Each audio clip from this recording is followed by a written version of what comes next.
ప్రకాశం జిల్లా నుండి విజయవాడకు 1,20,000 ఆహార ప్యాకెట్లు దాతల సహకారంతో పంపించేందుకు జిల్లా యంత్రాంగం చర్యలు చేపట్టారు. అందులో భాగంగానే ఒంగోలులోని A1 కన్వెన్షన్ సెంటర్, బచ్చల బాలయ్య కళ్యాణ మండపంలో ఆహార ప్యాకెట్లు సిద్ధం ఏర్పాట్లను జిల్లా కలెక్టర్ తమీం అన్సారియా పరిశీలించి అధికారులకు సూచనలు చేశారు.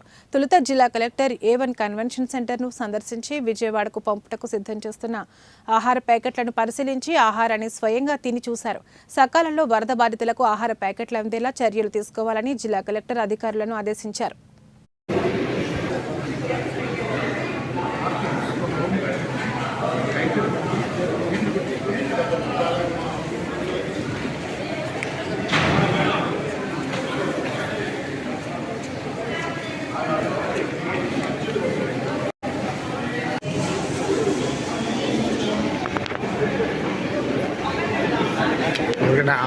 ఒక నిమిషం రెండు కొడితే సరిపోయిందిలే.